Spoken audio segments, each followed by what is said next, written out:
Howdy, yokes! Before we get started today, we want to let you know that this episode of Bacon and Eggs is brought to you by our patrons. We want to build this thing to be as big as it can be. I'm talking about more episodes, more merchandise, Camp Bacon and Eggs.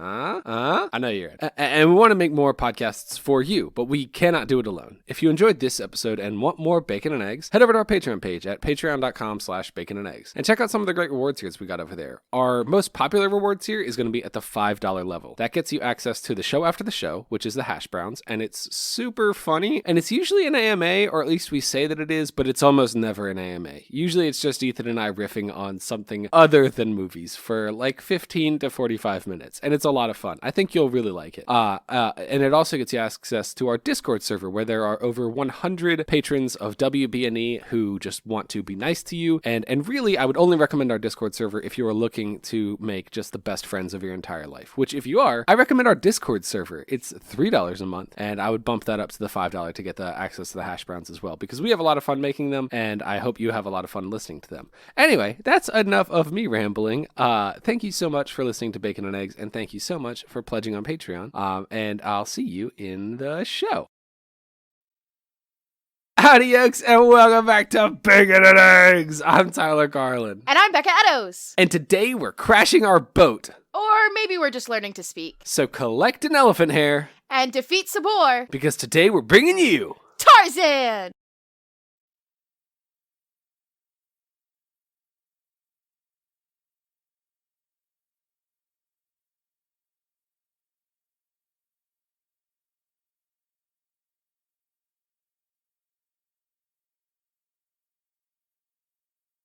It has occurred to me, Becca, that as soon as we've started recording, also, thank you so much to Becca Eddows from Sincerely Us, a WBNE podcast, one of the most talented, interesting, and funny people I know, for joining me while Ethan's in India. That was the sweetest thing I've ever heard.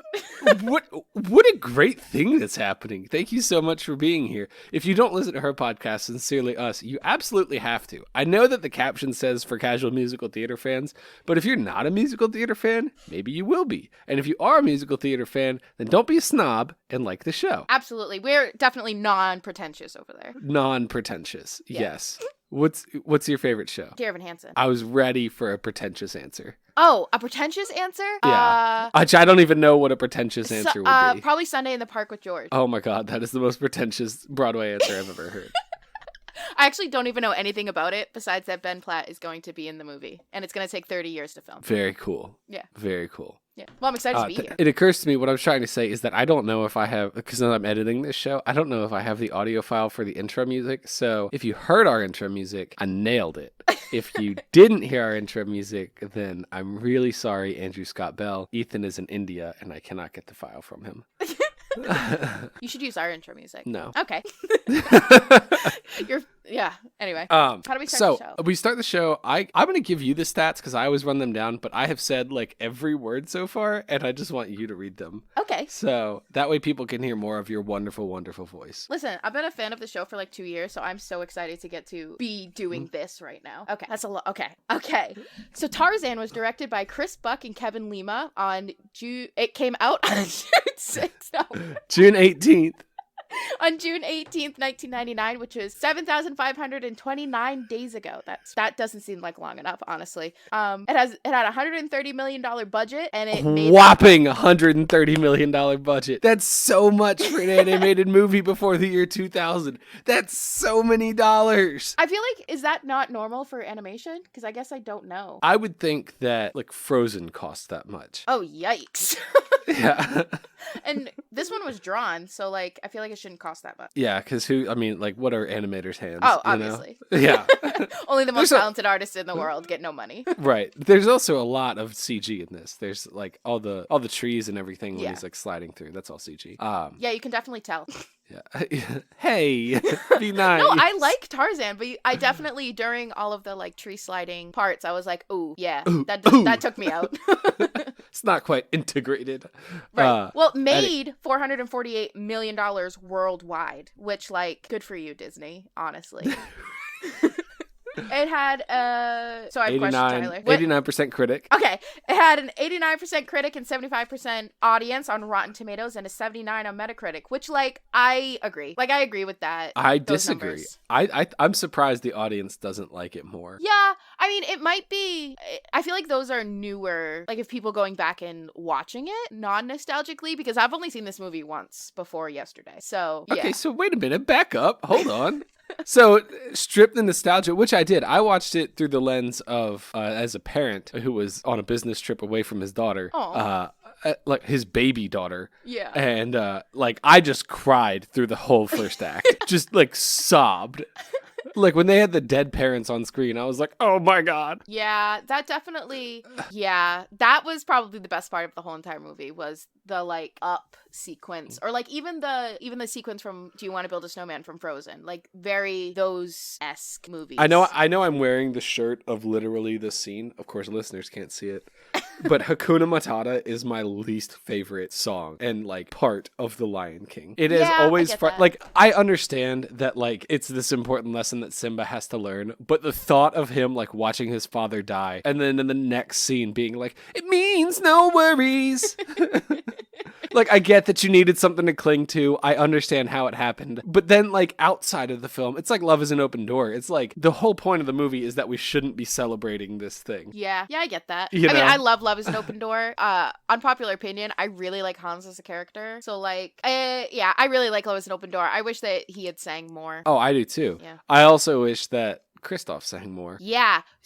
I have a musical theater podcast, and that is one of my favorite musical theater actors, Jonathan Groff. So I totally agree, and I was not happy with his treatment in Frozen 2, but it's fine. Wait a minute. Yeah. He gets a whole freaking, like, 80s ballad in Frozen 2. Yeah, but that song Redemption did not match the rest of the soundtrack, and that bothered me. But I do like the song. I think what they were trying to do. Yeah, I get what they were trying to do, and I liked the message of the song, and I liked, like, his character arc, but I like him singing musical theater, and he didn't, so that's the only reason. All in all, in Frozen 2, the whole point of Kristoff is, like, everybody loves this character. Jonathan Groff went from not being nobody, but not being somebody to King George since Frozen 1 came out. Mm-hmm. And now, like, we have to obviously give him a song. But this second movie is just straight up not about Anna and Kristoff's relationship in the way that it was in the first one. It wasn't about them in the first one either. It kind of was. No, I mean, it's about Anna and Elsa. From Kristoff's perspective, yeah. But I think what grabs you and what interests you is more what's going on with, like, he doesn't have as much a part in, I've only seen it the one time in theater, so maybe I'm misremembering. But I feel like Olaf fills the void that Kristoff being, like, separated on accident. I get that. I don't know. I have a soft spot for Jonathan Groff because I was the biggest Glee fan ever, and he was my favorite character on Glee, even though he was awful, and I want him to exclusively play villains and Kristoff. So I guess maybe I'm just biased. But also, I had just been watching Mindhunter right when Frozen came out, so, like, Frozen 2, I mean, though. I just was really into Jonathan Groff. I'm always into Jonathan Groff. Don't get me wrong, not.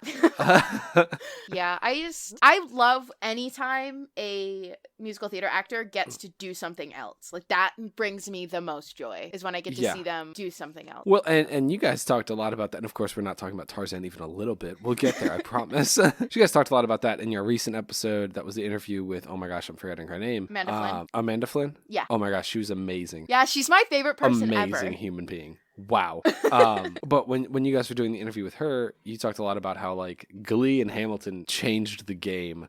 Especially for Broadway actors who, like, didn't necessarily want to be a career Broadway actor. It was just sort of like the path that they ended up on. Right. But that's like, you know, that's sort of like a finale almost. It's like if you end up on Broadway by the time you're 22, you still have 43 years of pre-retirement career ahead of you. Absolutely. And then for actors, I mean, there's plenty of actors who continue after they're 65. Oh, definitely. There's an actor in Hadestown right now, Andre DeShields, who is 77 and still does 8 shows a week, and he's the main character in Hadestown. Yeah, so, like, exactly. He's incredible.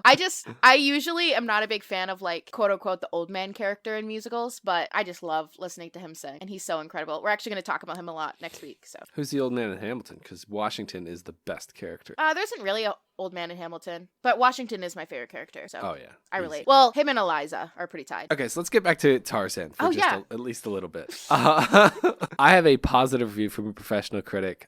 This comes from Lisa Alspector of the Chicago Reader. I think both of the reviews we have are from like theater time release. Sometimes we grab them. They're like, I went back and watched this in 2014, and you know what? It wasn't Tarzan didn't have a beard. What's that about? Is that a mustache? Which I think that voice is exactly how they sound. Absolutely. All of the trolls on Rotten Tomatoes, that's exactly what they sound like. It's exactly what they sound like. But this is from Lisa Alspector of the Chicago Reader. And she says, the stylized physiques and movements of the characters in this exciting animated musical romance adventure are at once realist and fantastic. I like her description of musical romance adventure. That's like all my favorite things put in one. I know, there's so many things going on in this movie, and it's wild. And it's literally. It's so good. Yeah. So I have a negative review from John Popick of Planet S Magazine. He says, it can't keep up the pace and it fails to generate the laughs that adults have enjoyed in Disney's past two summer hits, Mulan and Hercules. I agree. I mean, Mulan and Hercules are like my faves, so that's... If I was watching them when these came out, I mean, I was only 5 years old when this came out, but if I was watching them as these came out, I probably would agree. Hercules is my favorite. I know. I love Mulan and Hercules. I definitely don't want to discredit that at all.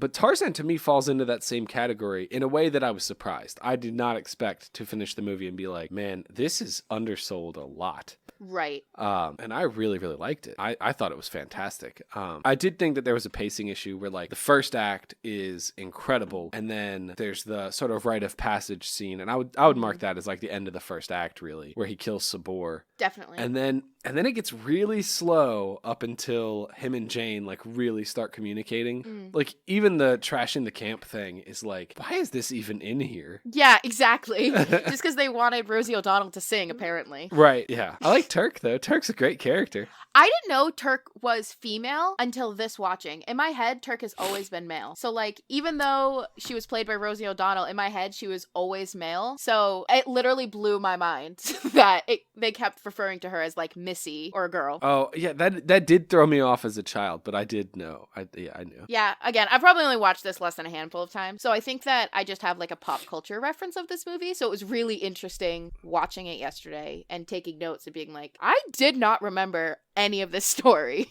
You took notes? Yeah, just a little bit, like half a page. But one of my favorite ones was I just love Phil Collins. Oh my gosh. So this is a Phil Collins thing. I was under the impression that the songs were much more like sort of radio forward. I mean, they are. There's no doubt about that he like wrote songs that like, this could be for the movie or this could be for the radio. Right. But I did not realize how well they fit what was going on screen. Like I remember being a child and watching this movie and thinking to myself like, man, these are radio songs that they just plopped into this movie and I guess they kind of work well. Right. And when I was watching it, like he's literally describing like exactly what's happening. You like build the beams strong, build the walls high, things like that. And like it doesn't make any sense outside of the context of the film. No, like I love all of the songs from this movie. The only one I really like know every single word to is "You'll Be in My Heart" because of a Disney Mania 4 CD, which is like all the Disney, like not even channel stars, but like Disney artists covering Disney songs. And Teddy Geiger recovered it at the time, and she's just incredible. But that's the only reason I know all of the words to that song.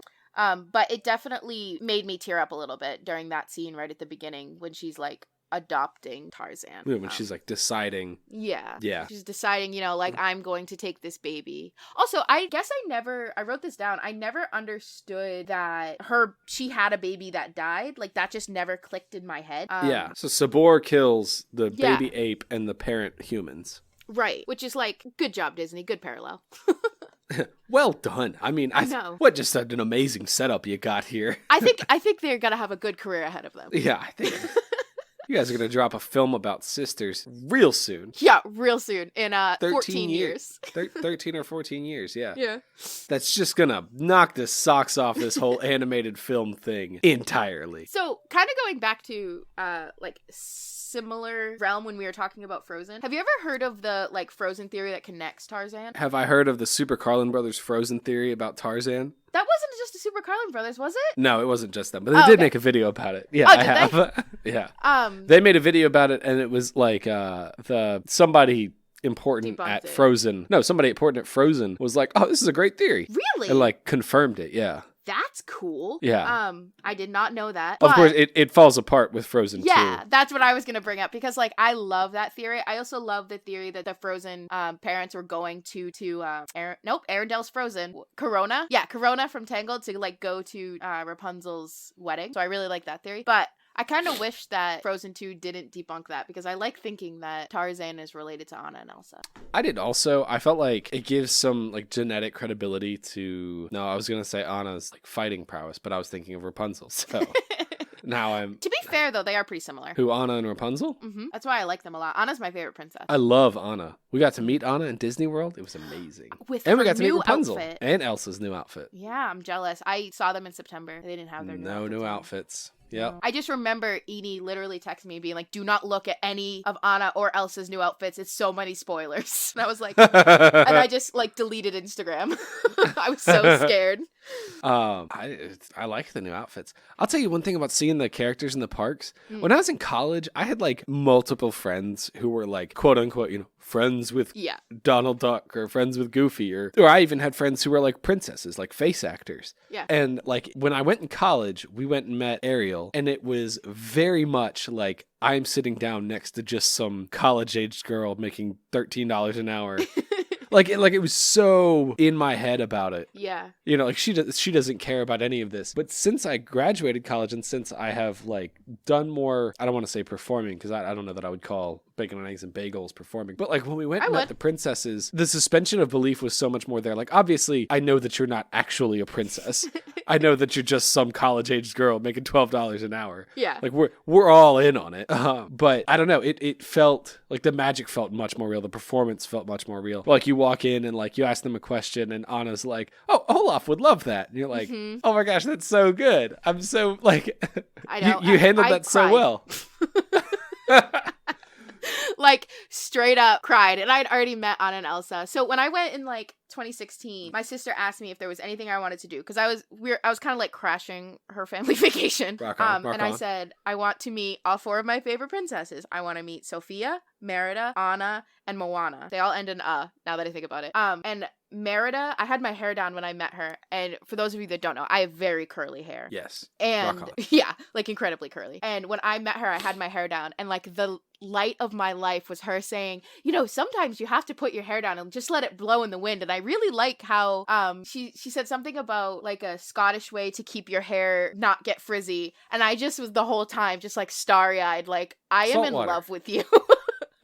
Like I buy in 1,000%. It's not even with the characters. It's not even like I buy in 1,000%, which I do. Like I definitely like I go into it now and I'm like, just let me suspend belief. Let me have the experience. But the other part of it is like, I know that you are a 22-year-old working for $12. Mm-hmm. But I also know that you're a 22-year-old working for $12 who freaking loves what she does. Yeah. You know what I'm saying? Like you relish in this performance every day. Mm-hmm. And that's almost like part of the fun and part of the joy of like going in and being a part of it is like, I don't know, like, because I don't have that issue when I go to a play. It's like, that's not Evan Hansen on stage. That's somebody else. Right. This isn't all just happening right before my eyes. Oh yeah, I totally. So I'm like the perfect person to see a show or go to a Disney park or I don't know, anything. Like you are just the most perfect person. Thanks, Tyler. This is why I like talking to you. You just shower me with compliments. But also your personality. But I forget that I'm watching something. So when I saw Waitress back in December, which is a musical, I knew hardly anything about the show. And at the end of Act 1, when the lights came up, I just sat there next to my friend and I just looked at her and I just started crying. And I was it's over? What did I just experience? And they're like, no, there's gonna be another act. And like totally forgot all of my knowledge about musicals. I was like, what just happened? So I like 1,000% buy in to every single thing that I watch. And like I think that's why I love Disney so much, because when I walk in and I see the castle, I'm like, that's Cinderella's castle. Like that's where Disney started. There's no part of you that's like, Cinderella gets the castle, really? No. I mean, I don't like Cinderella, so like that's annoying, but give me Elsa's castle. When I went in 2016, I think they do this every winter, but this is the first time I experienced it. They like changed her castle and like Elsa came out and like froze the castle, and it was a whole part before the fireworks. Oh, it was so cool. Now I'm just thinking about that. Tyler, you can't bring up Disney park stuff and just expect me to be able to carry a conversation with you. Truthfully, I did not know that you were so Disney park focused, that you were Disney park invested. This is even more than the movies. I would say that's what I've learned about Disney parks people is that it's like, I don't go to the Disney parks and think about their relationship with the films, because there are plenty of the films that me personally, I'm not like a huge Lilo and Stitch fan. That may be blasphemy. A little bit. I haven't seen the film probably since at least within a few years of its release. So I don't know that I could say I'm a fan or not. Well, I could say that I'm currently not. But like Lilo and Stitch is all over the parks, and I just don't care. Yeah. You know what I'm saying? Like, but that's not what it's about. You know, it's about the Disney magic, the nice employees. Because like coming from a city like Roanoke, our employees, our customer service here is like an epidemic. It's awful. I couldn't even handle that because I've been in customer service since I was like 15. Oh, me too. So like, I have so many expectations, and if you don't follow them, I'm like, all right, like, I know how hard your job is, but also it's not that hard to be nice. It's not that hard to be nice, and also be nice comes before everything else. Yeah, literally. Like, I worked at Kmart and Olympia Sports, and I think that those two really defined my customer service. Because I know when I think about Kmart, I think about exceptional customer service. Okay, sarcasm. I just think about, this is a company that's held up by its superior customer service. And didn't go out of business. I don't know what you're talking about. Did not go out of business. Well, I think so. My mom's a nurse, and so like she has very specific standards when it comes to customer service too. So it may have just been like her side coaching me. But when I worked at Olympia Sports, which I don't know, do you have that company down there? No, I don't know what that is. It's just a sports store. It's kind of like Dick's but smaller. Okay. Yeah, and so when I worked there, I had like 2 weeks of just customer service training. Like, it was bananas. Oh, yeah. All about how can we... I mean, I still work in customer service. Like, when I'm not doing this job, I take service calls for a company, and then I go out and make sales calls. Like, that's what I do.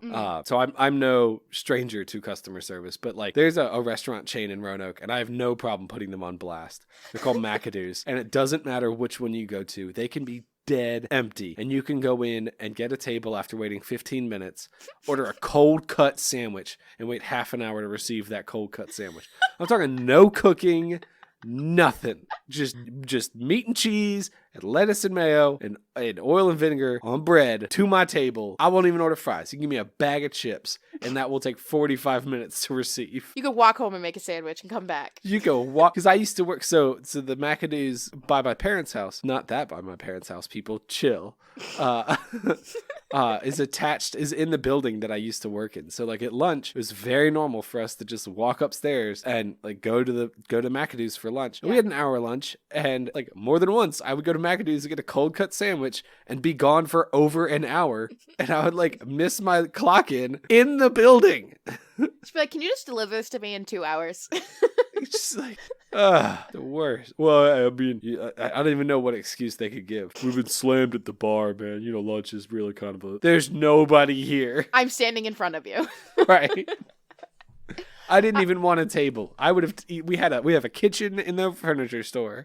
I could go eat there. Yeah. That's why I'm in customer service too, because I work for a bus company. So I literally hang out with old people all day, which are either the easiest or the hardest people to please. There's no in between. There's none. Yeah, none whatsoever. No. So either I'm the greatest person they've ever met in their entire life, and I'm so sweet and peppy, or I'm the worst person they've ever met in their entire life because I'm sweet and peppy. You never know what you're gonna get. So I totally... This job, it probably tests my patience the most, but also it's my favorite job besides podcasting. So. You have patience? I didn't know you were like a doctor. No, I'm a client. They're clients. I mean, oh, you made a joke. Never mind. It was a joke because it tested your patience. It was a great joke. Okay. I have a guest on, and if I don't talk Tarzan, I'm gonna get chewed the heck out on my Twitter DM. So let's talk a little Tarzan. Let's just a teensy bit of Tarzan. Now, ladies and gentlemen who are frustrated we're not talking about Tarzan, you signed up for this. You know that Bacon and Eggs is a show that starts by watching Tarzan and then going wherever the conversation goes. Only we don't watch Tarzan every week. It's a different movie every time. Right. And also, this isn't Bacon and Eggs. This is Bacon and Eddows. Oh, it's still Bacon and Eggs, though. Well, I just think it's so funny that, because I've said this to you before, I was like, listen, I could be on any time because my initials are B-E. I will take either spot. It's fine. No, I'm not taking Ethan's spot. He's too awesome. He is very, very awesome. He's in India as a videographer right now. What is that? Yeah, that's so wild to me that he's just like I'm used to talking to him constantly on Discord, and then like we haven't talked in like 3 days, and I'm like, are you okay? Imagine being me. Imagine being I know, me. you guys are best friends. It's like, it's crazy. I've been talking to Mary Clay so much lately, which is fine. I love Mary Clay. But it's like we are constantly talking. Yeah, you're like Mary Clay. I've been talking to Ethan for every single day for 15 years. For 15 years. So do you think maybe we could talk all the time for the next week and a half? Like, I need someone to just keep me company. Listen, yes, to my words. That's how. So Eni's my co-host. Went on a cruise last year, and I was distraught for a week. I was like, who's gonna listen to me? No one else cares what I'm talking about. Who's gonna listen to me go on and send her 45 minutes of Snapchats? Like, oh my gosh. It's not really 45 minutes, but it's a lot. I've seen your Instagram stories. It's not 45 minutes. I mean. It's not always that long, Tyler. You're going to push people off from following me.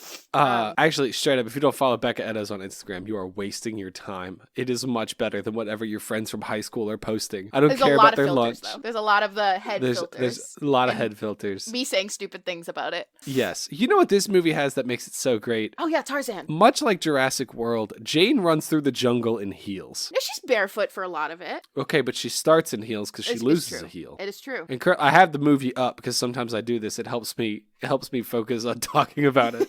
The crime of Tarzan is that there's not a ride at Disney that is like Tarzan slides through the trees and you just get on the ride and it's just, there's no harness or anything. You just take your shoes off and slide through the trees. A la Tarzan. There was a musical though at Animal Kingdom. Is there still? I know there's also there's a lodge in California. Is there? There's like Tarzan's like treehouse. Interesting. I didn't know that. There is. Yeah. I only learned that today from a tweet from my brother. So it's not like I've been holding on to this Disney knowledge. To be fair though, a lot of my Disney information comes from them or Isaac. So Isaac, oh my gosh, I love Isaac. I haven't hung out. I'm supposed to be talking to him soon, but then I got sick, and then I had a flight delayed, and then just so many things happened. When he was on our show, when we talked about The Lion King, we talked about The Lion King for the first like 10 minutes, and then him and Eni just talked about Disney parks, and it was like the greatest day of my life. Just listening, like watching back and forth on Skype, just listening to them. I just, his Disney park knowledge is astonishing. Oh yeah. He will start hitting you with information that like you weren't prepared to know you didn't know. Like I want to go to a Disney park with him just so he'll walk around with me and tell me things that I didn't know about Disney parks. I need him to ride Haunted Mansion with me so that he can explain why people like it, because I don't get it at all. I love it. But I think I love the history of it. Yeah, I don't know any of that. I just went in and wrote it and I was like, this is not Disney related. This is not thrilling. This is not scary. This isn't anything. And it's I wish I didn't hate. Is it? Oh yeah. My nephew was scared. He was 4 though. Well, I'm 27. So scared for kids doesn't do much for me. The reason that I like it so much is it's one of the original rides. And also there's like a deep, rich history with the Imagineers with it. There's like tons and tons and tons of documentaries. That's why I like it. And also it's one of those like weird rides that has like a really big presence in the parks for some reason. But as like a rule, I typically don't like boat. That's technically a boat ride where it's just like a ride through. Usually those aren't my favorite. Like Pirates. I like that it doesn't stop though. Yeah, I do like that. I do like that. I'm just not a big fan of like I like Winnie the Pooh and Peter Pan and like I'll always go to them, but I'm not gonna wait in a million lines for it. Not the best. Like Peter Pan always has a 2-hour wait, which is silly. This wasn't even a thing I knew was in Disney World. Peter Pan's ride? Yeah. Well, it's really, really, really, really, really, really old. But the cool part is that you're hooked to a track above you, so you like look down at all of the parts. Like it's a typical like ride through, but you look down instead of looking next to you or above you. So that's really cool. And like the Peter Pan doesn't stop either. So it like when you get onto the little ship, it's like Captain Hook's ship. When you get onto it, it's really cool because the person that like gets you on there, she like waves her hand and then does a little snap as the bar goes down. So that's cool, and that's my favorite part. But otherwise, meh. What a wild thing. Yeah. I don't remember which Fine brother it was. I think it was Rafi that worked at Disney World. When he was a manager, they called it the Massacre of Peter Pan. Because someone fell on the thing and like scraped up their whole side, and they had to shut down the ride so they could wash it for a whole day. Oh my gosh. Yeah. And he was like the lead in that area at the time. Oh my gosh, that's horrifying. Yeah. We should probably talk about Tarzan. Yeah. So Tarzan and Jane is a relationship I don't feel like we give enough credit to. Do you feel like, I feel like obviously any woman would fall for any man with that jawline. Or those no abs. doubt about that. Or those abs, right? Yeah. We're just objectifying here. Yeah. But Jane is like, I mean, what is she? Great value Belle? She's great. Oh yeah. Yeah. I a lot of people compare their that's relationship. Walmart brand Belle, of course. That's what I mean. But yeah, I mean, I like Tarzan and Jane a little bit more than I like Beauty and the Beast, but it's definitely the same kind of dynamic. I just think that Tarzan earns Jane's love more than Beast earns Belle's. But other than that, they are very similar. And also, Tarzan isn't a beast. I mean, in stature. he learns English So fast. real quick. Yeah. Like I want to know how long they're there. Down. Yeah. In a montage, he learns it. Yeah, I love that montage though. Me The too, scene, it's beautiful. like when they've got the light, I guess, what is it called? The projector? Yeah. It gets me every time. The fact that they brought a bicycle, I think, is a little bonkers. But Even like bring a bicycle on the boat, but the fact that they trudged it all the way into the jungle, yeah, like not even that their camp was on the edge near the beach at all right? is wild. Also, how did they not catch that Clayton is like obviously a villain here? Because it's a Disney movie. The man is firing guns, and like Tarzan hides from him like the way Skyrim characters hide from guards, where he just like hides behind a post, and all of a sudden Clayton's like, oh, guess nothing here. Yeah, like at first he's like this. He's just like from Pocahontas, all of those like soldiers and stuff. He's that annoying person. No, okay, but there's a difference. Like, you know this living on the East Coast. When we came and settled America and colonized, like the thought was like, we can hunt and kill whatever we want because it's literally just savages. But Clayton was hired as protection on, and that's obviously not the case. I mean, that's what happened, but like indigenous people aren't savages. No, I want to be not very even a clear little about bit. that. But like in Clayton's case, he was hired as like a bodyguard for like a research trip. So it's not like it wouldn't make any sense for him to show up and just guns blazing. Like the idea would be that he would only be reactionary. I mean, I guess, but then that boat came right away, and all of those guys were dead set on getting those gorillas. So I think that I think that he took that job so he could get those gorillas. Oh, that's exactly why he took the job. I just don't understand how Jane and Tarzan and what is the professor's name or the dad's name? Father Jane. No, he's got a name. He goes by something. Father Jane. I never remember Jane. the dad's names. The only reason I remember Jasmine's dad's name is because it's literally Sultan. Oh man, I love the Sultan. Me too. But it's always little short guys with white hair are always the dad. They never have like Tarzan's dad doesn't look like that. Well, Porter. Tarzan was also a baby. Porter is his name, I think. Is that Jane? Oh, that's Jane's last name, so that would make sense. Yes, Mr. Porter. The gorillas are trashing the camp right now, and they destroy some stuff. Actually, you know what? After this, I can understand why Clayton would be like, okay, well, all of our stuff is destroyed. These animals you thought were peaceful are obviously extremely dangerous. Well, so I feel like... But they don't see the gorillas. It's true. So they don't know why it's destroyed. But also, I feel like that's settled in truth, because I think that there was an instance with Jane Goodall who studied chimpanzees, which, side note, is why I was scared of chimpanzees my whole childhood, is because of that woman, because chimpanzees are terrifying. But anyway, I think there's an instance in like her first documentary or research that they destroyed her camp. And that's how she found out like how they were playful, because they were banging on stuff. And I think that that's where that scene comes from. Or it could be just magic. That is extremely cool. Welcome back to the Jane Goodall podcast. I'm your host, Travis McElroy, I think is who we decided hosted this show.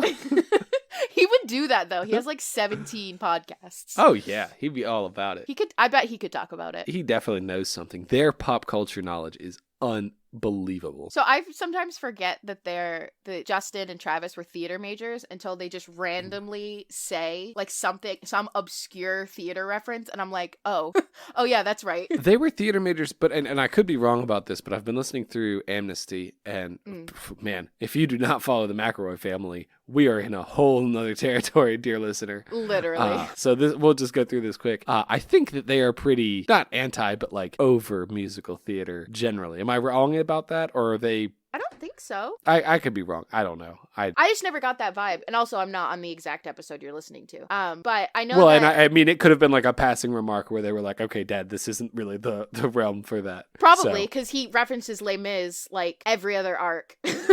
Yeah. But he makes like a Hello Dolly reference, and Justin's like, all right, Dad, let's go back to the story. Right. This is taking too long. Right. So that could definitely be it. Yeah. But back to Tarzan, or more bacon and eggs appropriate conversation, because that really is down the rabbit hole. Yeah. Yeah. So good, though. I know. I've listened to it 4 times since April. You listened to Balance 4 times since April? Yeah. That's like 80 hours. Yeah. I drive all day. I guess that's true. I went through Balance, I think, in a month. Oh, God, no. I did. Well, maybe I did. No, you didn't. No? How long have I been listening to it? A while. Because I remember I was talking to Edie, and she's like, yeah, he's still on the 11th hour. And I was on the 11th hour, and I was like, oh. But, I mean. Oh, gosh. Yeah. Maybe I should slow down. You're right. It did take me a while, because I listened to Gerblins, like, months ago. And then yeah, well, Gerblins isn't the best, to be fair. It's not bad. I mean, it's not bad. It's not bad if you are first listening to the show. It's bad every other time, because you know what they're capable of. Yeah. But also, I'm not good at Dungeons and Dragons, so I'm not judging. So in this movie, Clayton shaves his face with like a machete. Yeah. And I've been thinking about that scene, like as a man, that's like pinnacle cool. Yeah. And I've been thinking about that scene since I was like 4. And I remember, like, if you go back and listen to early episodes of Bacon and Eggs, Ethan would be like, Tyler's just rubbing a knife across his face. I was thinking about Clayton shaving his face with a machete. Yeah, there was a while where you would just have a knife in every single episode. It'd be like terrifying. So I where I normally record is like a writer's desk, and it has like 2 big, like, just sort of cubbies underneath the desk part of it. Mm-hmm. And in there for a long time was we don't have any like guns or anything in my house, and we never will. But we do have knives. Not like a ton of knives, but we have like a pocket knife and a camping knife. And my camping knife was like right there. And so I would just want something to. You do this too. Oh yeah, I do. I'm about to get my putty right now. Yeah, and I would just want something to play with, so I would pull it out and I would like rub it against my face, or I would like point it at Ethan through the camera just to like explain a point. And yeah, that was the truth. I was thinking about Clayton doing that. That's so funny. Like, God, the way that they draw Tarzan with his hands doing the claw thing and then slowly, the arching and and then as he opens up, oh my God, it's all in the hands. It is. I mean, that's what separates us with apes. It's a little opposable thumb. Well, apes have opposable thumbs, don't they? No, that's what separates us from animals. I thought it was more like our ability to like reason and logic. That's what changed. So we developed opposable thumbs, and that allowed us to use more tools. So then our brain started to like be able to rethink through things slowly as we learned how to use tools, and that's what made us humans and not apes. Huh. You can see that in this movie. Tarzan like has a spear. Yeah, and a knife. And that's how he eventually turns it into a knife. But yeah, that's what's fast. That's probably one of my favorite parts of this movie. Like, I wanted to be a zoologist when I was younger, and then realized I loved theater. But I wanted to be a zoologist, so I love all of the types of stuff like that. Like, they must have done so much research for this movie. Oh my gosh, it came out so incredibly well too. Yeah, like it was all the subtle things, I feel like him using a spear, like him using the vines in that way. I mean, I understand monkeys do that, but gorillas don't. Right. And like him just using all the different ways that animals do things to use. Well, and he was able to do things that other animals could do. That what is he, an ape? Gorilla. That the gorillas were not able to do. Like his first scene with like dialogue, like his first line is imitating an elephant, which is not something that humans can do the way that he does. But but that's like the first thing that he says is like, I'm not human, I'm also not ape, I'm something else. Right. And I think that's so fascinating. That is what's so fascinating fascinating about him. No human has a jawline like that. Good Lord. Is that all you could think of the whole time you were watching it? Do you remember, I've talked about this on Bacon and Eggs before, but there's an episode of As Told by Ginger Do you remember that show? Yes, actually, funny you say that. We just talked about that a couple episodes ago on our show. There's an episode as told by Ginger where the little brother like wants to be cool, so he gets like a prosthetic chin implant because like they say like the chin is what makes the man, and it's like horrifying. Oh my gosh, I'm gonna Google it. Okay. And this is like a Nickelodeon like trope is like the chin, like the crimson chin and Fairly Odd Parents. I was gonna mention the crimson chin. Yeah. So it's like it is something that came up a lot in the type of movies that I watched or TV shows Johnny that I watched growing up. Yes. Okay. I'm gonna copy this image. I'm gonna send it to you in Skype, and you're gonna. I think about this image every day of my life. I want you to know that. Well, the thing I think about in It's Told by Ginger, that's terrifying. It's like Victor Hey Arnold, the grandpa. What? No, he has like a Adam's apple. No, I know, but he has a chin. Oh, you're right. He does. Well, he was a man, Snow day. You gotta work, you gotta shovel snow, and sometimes you just gotta play hockey.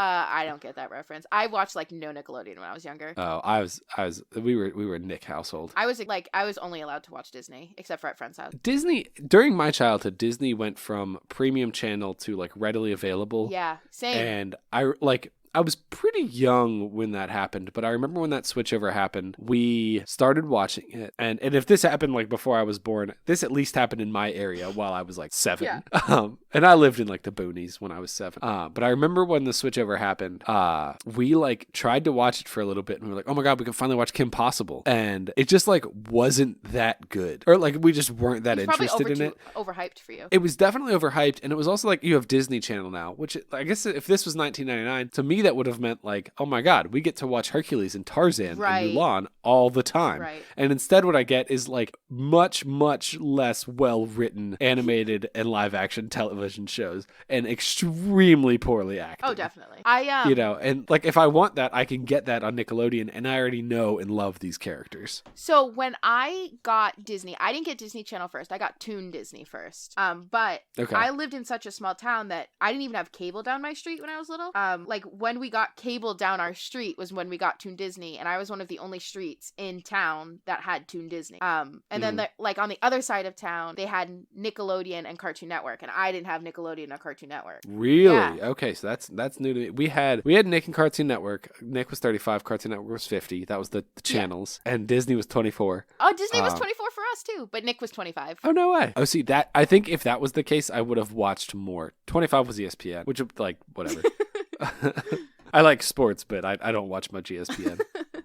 I don't watch much television at all at this point. Neither. I don't have time for anything. I usually have a hard time finding 120 minutes to watch a movie for Bacon and Eggs. So. Well, that's like when you posted in the Facebook group. It was like, what's the best movie you've seen in 2020? And I was like, I've seen 0 movies in 2020. I'm about to watch Tarzan, though. It's so good. Like, I think that the reason that I like television shows more than I like movies is because they're only like 20 to 40 minutes long. And so I can watch an episode and then move on with my life. Because I'm a completionist. And so I have to finish it. If I can't finish it watching a movie, I won't start it. I very regularly do half and half with movies. Yeah. I did that with Tarzan. Especially like... because I fell asleep. I've watched Tarzan. I know that I say that I have a hard time finding time, but I'm currently watching Tarzan for the 3rd time in a week. Which is not normal. I do not rewatch a film for Bacon and Eggs, like more than the allotted. Yeah. Watch this once. When you sent me the picture of you watching Tarzan again, I was like, all right, I haven't watched it once yet, but it's so good. It was an extremely emotional thing for me. Like I really, really liked it. I do think that the first act is considerably better than the other two. But I do think there's a lot of powerful moments. Like Kerchak's death is huge. I didn't expect to be affected by that. I didn't like that the rite of passage was killing Sabor, even though like it makes sense. Obviously, like the childhood rite of passage was getting the elephant hair and like showing the other kids that he meant something, but then proving himself to the I don't know what was it, a pod of apes? Sounds right. That does sound right. Proving himself to the I guess the group at large was like to kill another animal was like, but it was also redemption for his parents, and Sabor is shown only as a villain, like only this bloodthirsty animal that seeks to destroy. I don't know. I thought it was sad. I don't think it was for the cat. Rest of the group. I think that if Kerchak had accepted him at the beginning, then the rest of the group would have. But I think it was he had to gain Kerchak's respect in order to gain everyone else's respect. And Kerchak is the typical, like, I was just gonna bang on my chest, which is funny because he's a gorilla. But like the typical, right, like I'm a man, ultra alpha. Yeah. Well, he's the father of all of these children, you know. Right. Like, something I didn't get when I was growing up was I was under the impression that, like, Kerchak and Tarzan's mother, Kala, were Monogamous. like a monogamous couple. And I realized I kind of figured it out as I grew up, but like it was set in stone as I watched it this time. I was like, oh no, he's like the only male. He is the dad to all of these apes. Yeah, so I watched it with my friend Bree, and I said something about that, and they were like, no? Like, I thought apes were monogamous, and I was like, no? No. It's just like the lions. Nala and Simba are siblings. Right. But like half siblings or step siblings or half whatever. siblings still. So that's why, because I was explaining it to them, and I was like, that's why it's a big deal that Scar wants to take over Simba's spot, is because he wants to be the leader and the only leader. Because that's how it works in wolf packs too. There will be like monogamous couples on the side, but mostly it's the lead male. My understanding was that the concept of like an alpha male in wolf packs was like a total myth. Like, it was sometimes evident in captivity, but in the wild was non-existent. Well, okay. The thing that I mostly know about from wolf packs is I was one of those kids. I wasn't a horse girl, but I was a wolf girl when I was like 8. Oh. Yeah. I was obsessed with wolves. In fact, I lost my first tooth playing wolf with my friend and accidentally bit his sweatshirt and ripped my tooth out. But anyway, Nice. So the thing that I remember is that there's always an alpha who is the main wolf, and then he has betas on the side, which are like his right-hand men. Like there's usually 2 of them, a beta and an omega. And then there's the females. Now, the younger females can, like, have another mate, but they still reside underneath the big one. But usually, like, the alpha male. But usually, when they're, like, hunting, the alpha male stays to the back, and the females are the ones that hunt.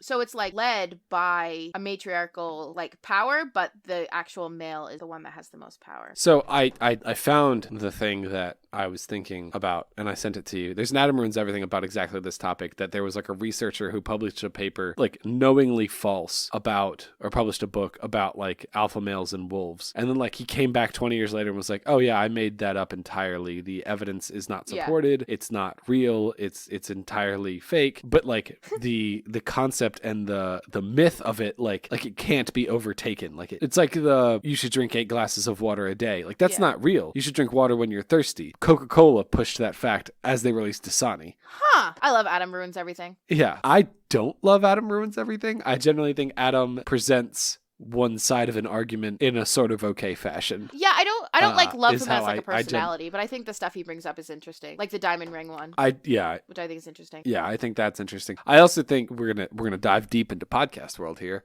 I also think if you listen to his Joe Rogan, he actually talks about alpha males on the Joe Rogan thing. And he goes on there and he's like, you know, Joe's like, well, what do you mean you ruin everything? And he's like, well, like, alpha males, they're not real. It's not a real thing. And Joe Rogan, like the ultimate alpha male, you know, like the man who sells, what does he sell? Supplements and pre-workout. And like when he's not the Joe Rogan podcaster, even if you listen to Joe Rogan podcast, but he's like an MMA supporter, and he's man's man. And like he has a huge issue with Adam saying there's no such thing as an alpha male. He's like, you mean to tell me that like in an uninterrupted social interaction but an unawareness of observed social interaction between like a group of men and a group of women won't more naturally be attracted to what society would deem an alpha male? I mean, you're shaking your head no, but we started this podcast and you were like, look at those abs on Tarzan. Yeah, but Tarzan's not an alpha male. Like, he doesn't become one until the end. But he does end up the alpha male. That's true, but I don't like him when he is the alpha male. Tyler, if we're going to get into this, is Kristoff. You know who is the not even a little bit of an alpha male? Kristoff. Right. And, I mean, listen, I don't know that I agree with Joe Rogan, and I don't know that I would want to ever go on record saying, yeah, Joe Rogan said this thing and it was right. Like... But that was sort of his argument against Adam. And of course, Joe Rogan being the alpha type that he is, not the true alpha male, he just presses until Adam is sort of cornered and he's like, I mean, I guess. Yeah, just because honestly, you can't argue with guys like that. But it's the same kind of argument that's like men and women can't be friends. Like it's the same kind of argument where the only people who think that are usually men, sometimes women, that have never had that experience. Or I will say, like, I didn't have a lot of platonic friendships in general up until like my proper adult life. Like to this day, I have the same two best friends that I've had since 6th grade. So like I didn't really branch out my platonic friendships until like I was like 24 or 25. I had really deep interpersonal relationships. I dated serially long term. I've basically had a long-term relationship going on in some fashion since I was a sophomore in high school. But I will say as an adult, most of my platonic friendships, like people I genuinely care about, are females. Absolutely. Like even so I've said this a lot, but like it's gonna get a little deep, Tyler. Let's get deep. Let's do being this. a part of your community before I became a creator on your network really showed me the power of me having male friendships. Being friends with you and being friends with Ethan and being friends with Casey really showed me like how much I like having male friends. Because I grew up in the dance world and the theater world. I didn't have male friends straight up. I mean, growing up, my best friend was a boy, but that was because our moms were best friends. So like, I don't know. I've always thought that males and females can be friends just because, like I said, my best friend was a male. But also, I felt pressured by society to have a crush on said male. And so for like a year, I thought I had a crush on him and then realized, oh no. No, not even a little bit. Well, that's the craziest thing. So like I moved in when I was in 3rd grade. So kindergarten, 1st and 2nd grade, there was like a girl that I went to obviously elementary school with, and like we were really, really close. She lived like a block from my house, and she was just the nicest girl, and we got along really, really well. And anytime we hung out, we had so much fun, and I never felt like any pressure to have like a crush on this person. And I don't know if she did or not feel that way about me. But when I moved, we just 8-year-olds don't keep up with their 8-year-old friends. Right. They just don't, right? You just make new friends at the new place. But then as I grew older, social media became real, and I like remembered this person's name, and I like found them on social media. And at that point, I did feel pressure to be like, oh my gosh, we were best friends when we were kids. What a great narrative would it be if we, fell in love? And like, so I do not remember the details, but I'm imagining what happened is we like started talking, and I was like, I think this is supposed to be something. I don't know that like I voiced any of this, but I think we started talking, and I was like, nope, this is just somebody that I get along with well and have no romantic interest in. And that was the end of it. But it was weird that I felt that same pressure to be like, I'm supposed to have a relationship with this person. I mean, even for the narrative. Even my real life friends right now, when I first started mentioning you and Ethan all the time, because we were becoming friends, they were like, well, are either of them single? And I'm like, ew, no. Like, no. Well, first of all, you're not, but also, no. Like, right, yeah, no, that's not, and that has never been the conversation. And obviously I'm married, so I straight up don't think about things like that, like when I meet new people. But I didn't even think of it. I was like no, they're real cool though. Right. I like talking to them about pop culture. Right. You won't believe what they said about the Lego movie.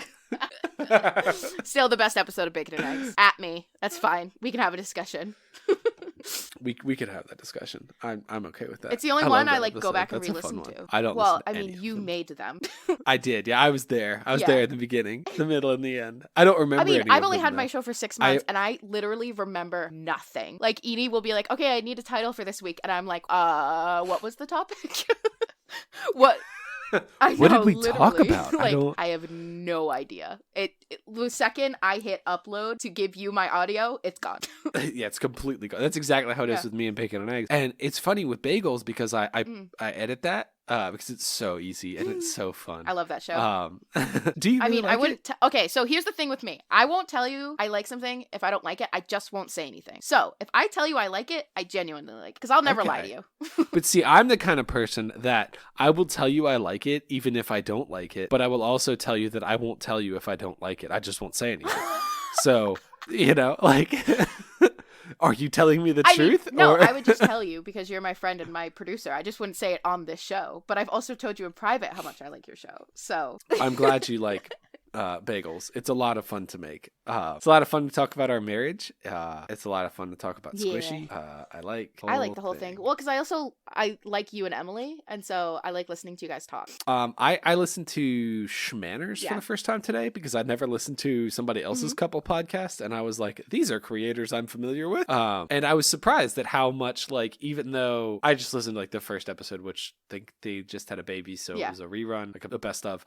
And I was surprised surprised at how similar the like structure was to how we put bagels together. I mean, there's the obvious difference that their topic is like talking Manners, about yeah. etiquette. But yeah, I was really surprised at how like we arrived at the same sort of conclusion of like what this is going to look and sound like. I don't know. I just thought that was interesting. I really like Wonderful, which is Griffin's podcast with his wife. I'm just not interested in etiquette. I really love Justin. I really love Travis and Teresa.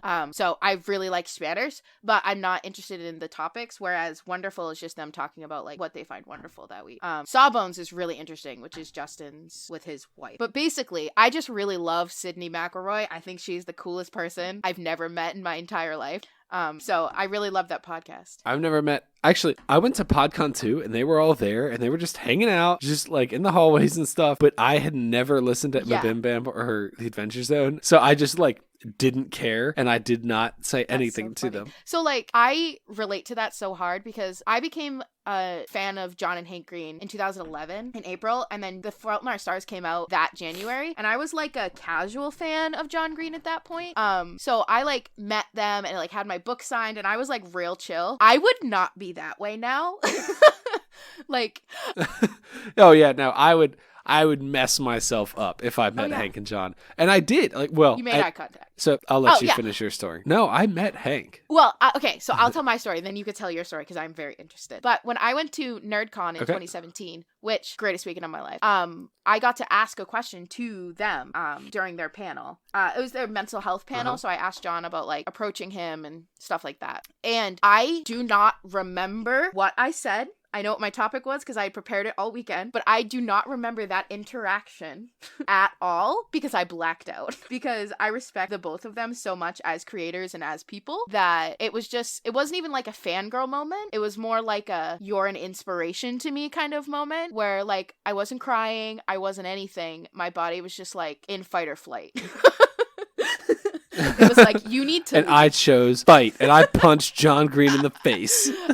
So I feel like I would be the same way if I got to ask like a question on Mabim Bam. I would just be like, like it's weird. Hello. Like I just started watching their collaboration with College Humor, called their Dungeons and Dragons called Tiny Heist, and it's weird to me watching them and hearing their voices come out of a face because I have listened to they're so podcast. Yeah, I've listened to probably no exaggeration like 400 hours of them speaking. So it's just weird seeing their faces. But what did you say to Hank when you met Hank? So Hank Green and I ran into each other. It was another thing where I was certain he was like, "Oh, what's John Carlin doing here?"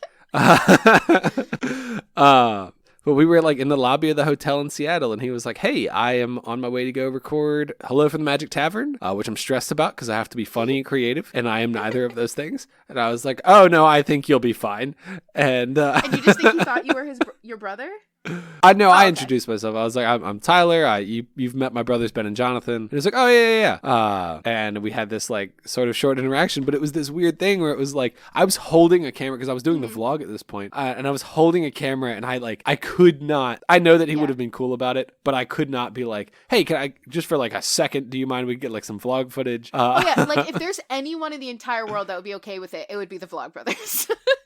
Right. I'm 100% certain you would be okay with But so we met, and then John Green and I locked eyes in that same hotel. Well, my friend Bree that I mentioned earlier went with me to NerdCon, and they made eye contact with Hank while I was in a panel and said, "Hey, John," and then immediately came back to the panel and was like, "I just called Hank Green John. I'm going to die." Like I knew that was Hank. I'm sure. Right. I'm sure that I know that happens a lot because I, Tyler, am called Jonathan all the time. In fact, if you've commented on my Instagram ever, dear listener, it is more likely than not that your comment was about how much I look like my siblings. I think it's so funny that you get mistaken for Jonathan because I don't think you look like Jonathan at all. I don't think I look like either of them. I think like when I was earlier in my 20s, I think me and Jay looked a lot more similar, especially when I was clean shaven. Yeah, I guess. But I'm like puffy, y'all.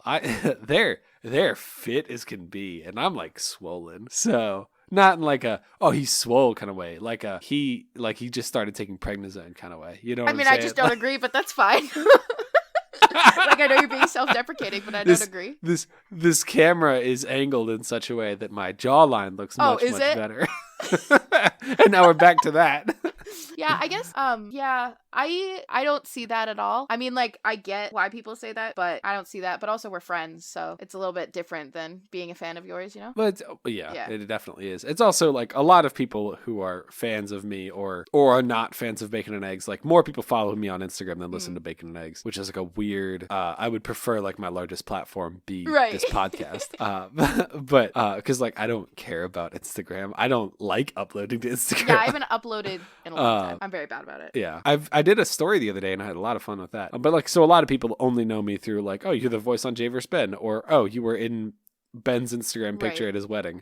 So then their comment is like, oh my gosh, you really look just like them. And like, I get how they get to that conclusion, but at the same time, it's like, I am literally my own I get that. person. I'm the third child as well. I have a sister and a brother older than me. Right. And so I used to always get called their name. And actually, funny story, when I was in elementary school, I played the clarinet and my band teacher was also my sister's band teacher and called me Erica for the first year which is my sister's name, is the first half of the year, because I signed her Christmas card, Erica, and crossed it out and wrote Becca. And she was like, wait, why didn't you ever correct me? And I was like, because my mom calls me Erica. Like, it's fine. Yeah, Bacon and Erica. Bacon and Erica. So, I mean, I'm just used to Erica Eddows. That sounds like a name that's missing Erica? something. Erica Eddows. Actually, it's Erica Johnson now. She's married. Oh, do we like Mr. Johnson? He's so incredible. He's been in my life since I was cool. 11. Yeah, he's cool. Okay, cool. My family doesn't really do the whole, like, if we don't like you, you don't stay. Like, we're very much like, we all respect the other family's point of view a lot. So if one of us is like, yeah, about that, we're like, yeah, obviously they're not gonna work out if, anyway. I've only ever dated one person, but my family really liked him, and my siblings, people will only stay if we like them. He's also a really good dad, so that's why I like him. You're a really good dad. I'm almost exclusively not a dad. That's an Instagram bio I'm gonna right change there. my bio. Almost exclusively not a dad. I just make the jokes, that's it. Right. I have exciting news, and this is totally unrelated. And I think we're far enough into the episode that I can talk about something other than Tarzan. I mean, we didn't talk about Tarzan hardly at all, except for Jawline. I recently got a new iPhone. I got an 11 Pro Max. I don't know what to do about the case. I don't have a case on it currently. I feel like at this point they should be durable enough that I could just throw it on the ground and it's fine. I mean, I dropped Enid's naked one at Disney a lot, and it was fine. Good. I'm proud of you for doing that. She literally got it the day before. It's fine. Also, I work in customer service, and yet still I feel like I can't go to the customer service desk to returns. My job involves lots of processing returns of a product. But I feel like if I buy a product and it doesn't work or it fails, then it's obviously user error. And if I try to return it, some customer service rep is going to be like, I really shouldn't allow this, but I'm just going to make the exception. Right. I'm just going to do it. And I don't want to have to put them in that position. But my brothers, I don't know if you've heard, are YouTubers. Did you find me through SCB? I Is that where you followed found Ben Bacon and Jay after NerdCon because they were there, and then I've been a fan of Bacon and Eggs since the beginning, so I assume that's why I followed you, but I don't remember. You were on my timeline for some reason. Okay, well, yay, Bacon and Eggs. I'm glad you liked our Iron Man episode. Okay, so they got a brand deal they started a brand deal for a company, but then it never turned it into anything. But the company sent them a sample, okay? And Ben and Jonathan, I'm not going to tell you what the product was because I don't want this to get back to anybody. They sent them a sample, and Ben and Jonathan did not need that sample for whatever reason, or they sent them an extra one or whatever. So I showed up one morning to record Jay vs. Ben, and I was like, oh, that's a cool sample you have there. And they were like, oh yeah, the company sent it to us, but I don't, it's not really going anywhere. I mean, they followed up and everything, and then all of a sudden radio silence, so who knows. And I was like, well, I've been looking for a new one of these. What do they cost? And they were like, oh, they cost this, but you can just have that one, it's an extra one. And I was like, oh, neato. It cost a lot of money, so this was very exciting. I have now had it for maybe 2 months, and it is completely destroyed. Yikes. Can I email that company and be like, no, hey, it's destroyed. It sort of functions, but all of the aesthetic parts of this are gone. And I am not hard on this kind of product. I don't know what happened. I mean, I feel like you could, if you very upfront were like, I don't want a new one. I just need to let you know that this happened. Okay, so here's what I did. I sent them a message. So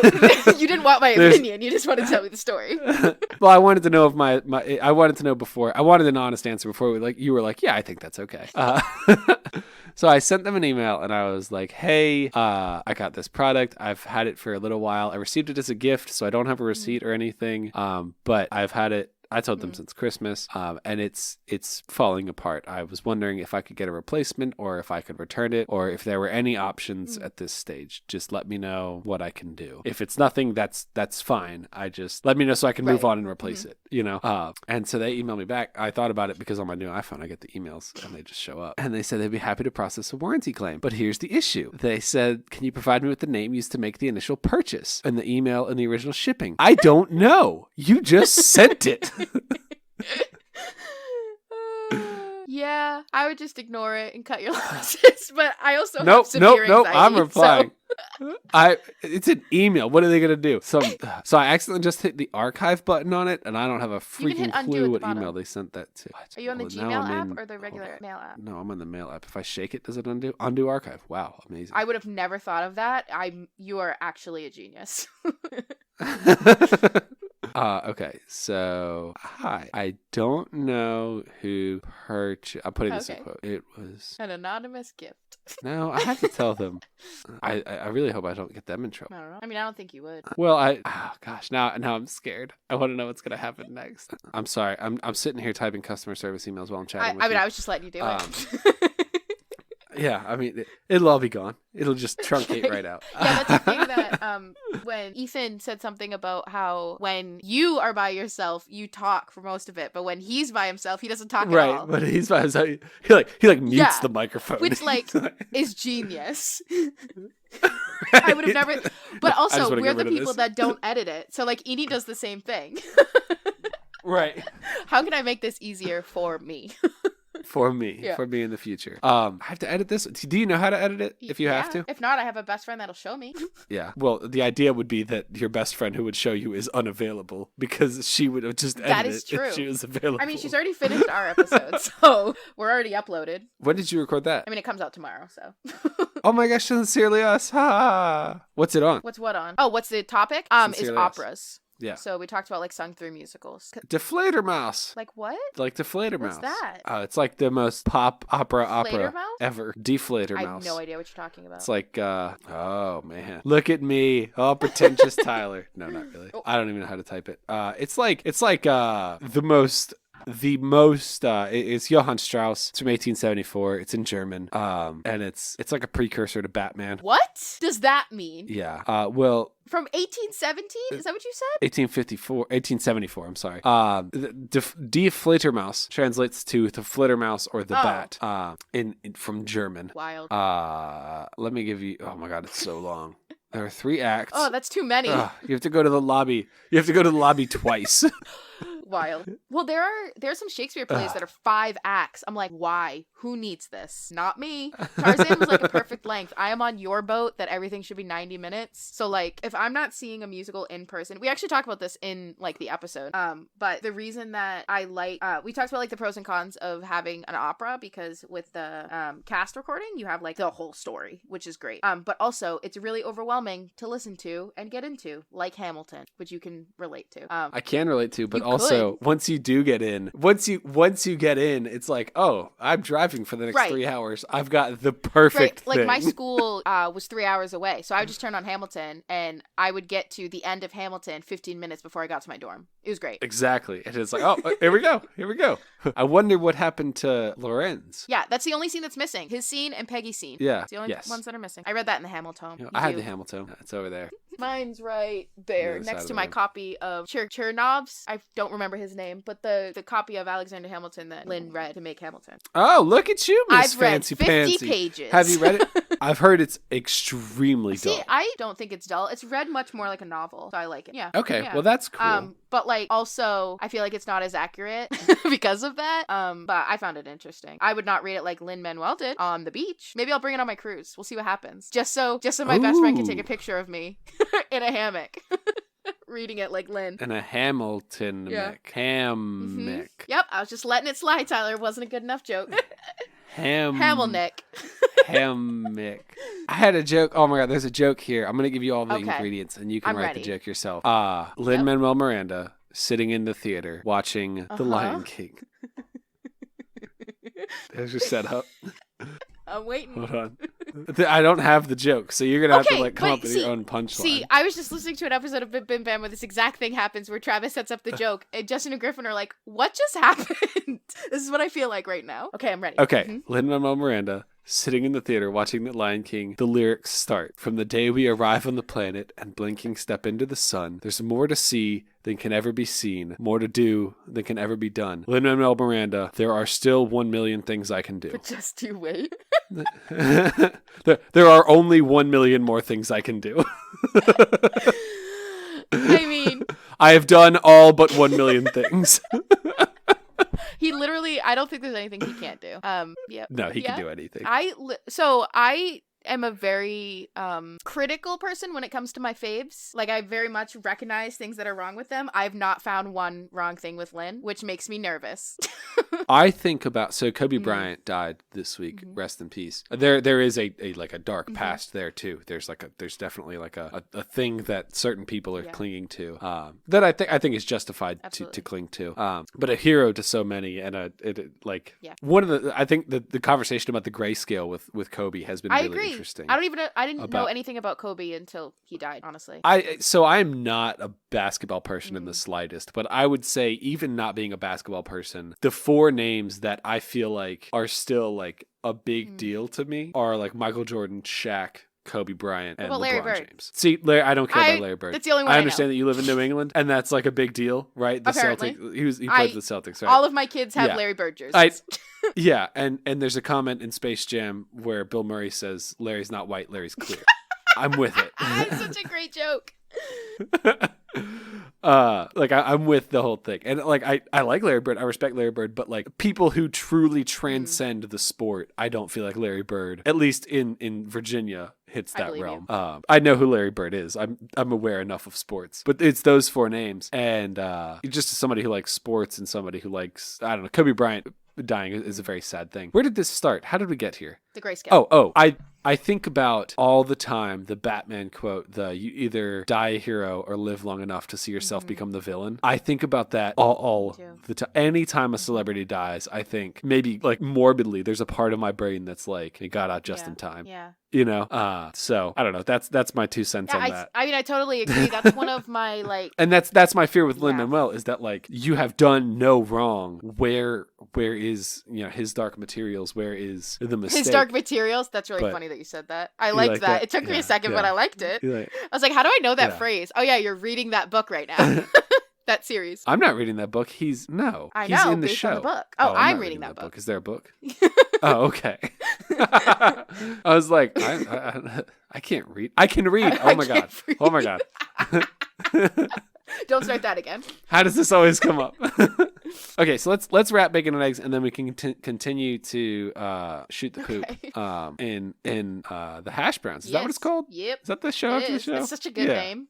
The Hash Browns. I'm surprised we don't call it Sunday Brunch and just release it every Sunday, because we don't do brunches anymore, except on Christmas. I mean, you should. No, not brunches. We're not going to. I'm not but doing. That was a good idea. Oh, we should change the name, right?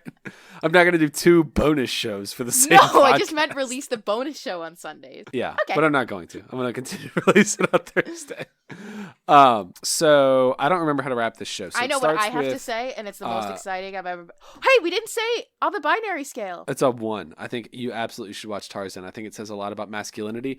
I think that Tarzan is an interesting example of how you can be strong and tough and powerful and a man in the traditional sense of the term. And I think Clayton is an example of how you can be strong and tough and powerful, and a terrible example of what it means to be a man. And I think that this movie for young boys is so incredibly important. I also think that it says a lot about divide and segregation, and how we see other communities and other people who don't speak like us, especially given that in this film Jane does learn their language, so it can be taught more than being grown into it. So I think absolutely it's a 1. You should see it if you haven't, and I really love this movie. It's super great. That made me so happy. That was such a good, because I also agree that Tarzan is like a manly man in like every sense of the word, but he's also sensitive, and I think that he's like very loving to especially his mother and like women in general. So that's what I really liked about him. And also Clayton's just awful. Don't be like Clayton. Yeah, don't be a Clayton.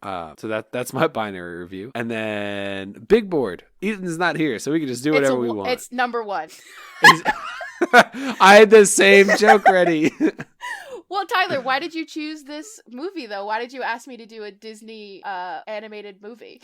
Because you, Becca, if I think about what kind of person might follow Becca Eddows, somebody who likes musicals, somebody who likes Disney. Okay, so let's just double down and do a Disney musical. That's exactly why. Is it better than Jumanji No. Welcome to the Jungle, which is number No. 2? Is it better than Klaus? No. I didn't watch Oh my gosh, Klaus. I would feel so hurt. Oh, you need to. It's on Netflix. So It's is very, this. very good. It was, yeah. I was surprised. I opened too. Disney Plus and I was like, all right, we're doing a Disney Plus movie. Oh, it's on Netflix. Yeah, I asked okay. my Amazon Fire Stick. I was like, Tarzan. And it was like, Finding Tarzan on Netflix. I was like, all right. Okay, weird flex, but okay. It's not better than Little Women at all. It's not better than Frozen 2. It's not better than Coco. It is better than Jumanji 2. Jumanji 2, like the Jumanji 3, I suppose, Okay. is the... Yeah, I didn't see Jumanji 3. I haven't seen like any movies you guys have covered this year. So, yeah, I would probably say that Tarzan's pretty awesome. I also feel like it's better than 10 Things Oh, I Hate About definitely. You, Jumanji from the 90s, Zombieland. I have beef with you two about how much you hate Zombieland because it's one of my favorite movies of all time. Okay, so this came up at work the other day. The vice president of finance came to my desk and he was like, "Hey, I was listening to your podcast," which I was like, Oh, no. Oh God, okay, this is fine. This is why we keep it family But friendly." also panic. Okay, Scott, right? What's up? And he was like, "I listened to your Zombieland episode because that's one of my favorite episodes or favorite movies, and you just ripped it apart." And I was like, "Did I?" Yes. Yep. I don't remember hating it. Here's my thing with Zombieland, if I can rehash for a moment. It was overhyped. In my memory, it's a fine flick. I think I didn't have any hype for it at all, and I loved it. But I also pretty much love anything Jesse Eisenberg is in. I really admire him as an actor. So Bill Murray, So Woody Harrelson, Emma Stone, all Abigail these great Breslin. actors. Jesse Eisenberg is he?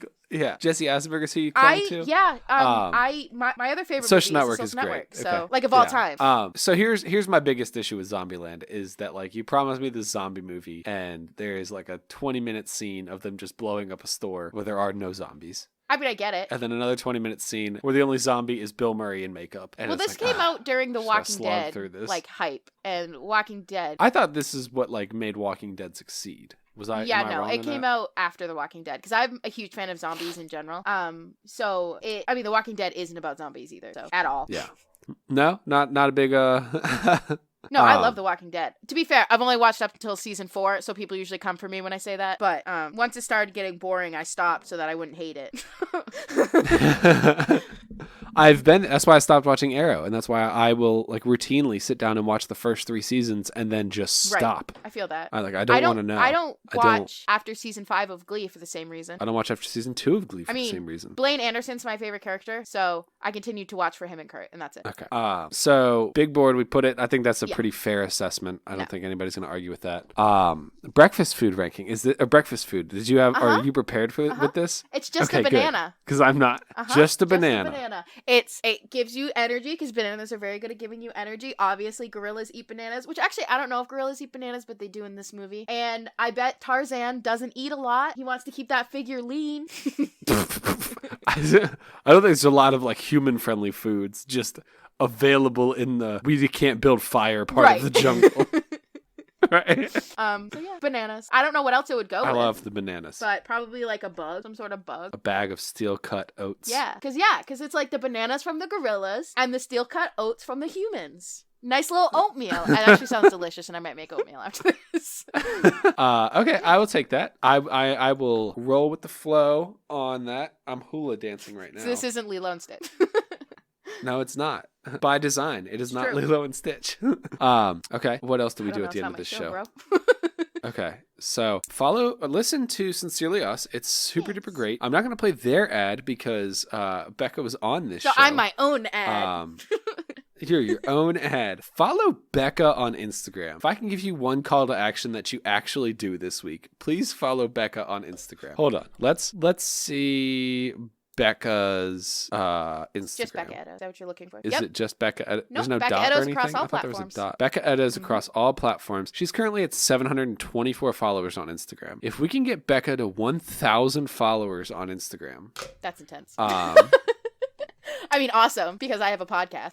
What is the goal, Becca? If we can get you to 1,000 followers on Instagram by the next episode of Bacon and Eggs, so just go ahead and Alexa, set a reminder to follow Becca Eddows on Instagram. Hey Siri, set a reminder to follow Becca Eddows on Instagram. Okay Google, set a reminder to follow Becca Eddows on Instagram. So if you've been listening to this out loud, I just hooked you up. I'm so glad I'm not listening to this out loud, because my A word, which is what I call her when I'm recording, is sitting right next to me.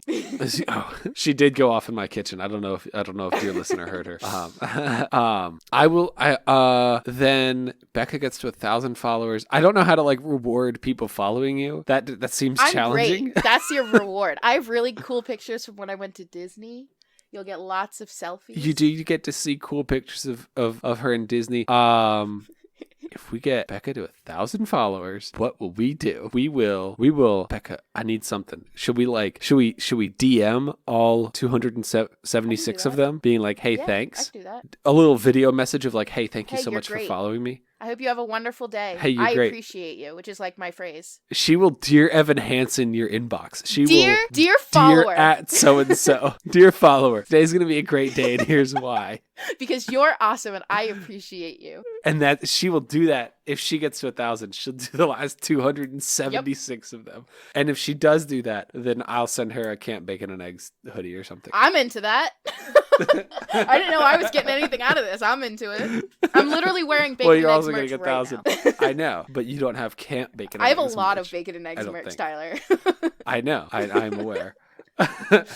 Which we appreciate very, very much. So thank you so much, Becca, for joining me. When you said that you had never, before we started, you were like, Eni got to be on a brunch, I get to be on this. I was like, you've never been on our show? I was like genuinely surprised. I was also surprised that Eni's never been on a flagship episode. That's a cool way of putting that. That's wild. Flagship episode? Yeah, this is the flagship. That's cool. What is the other one? The rowboat? No, it's the hash browns.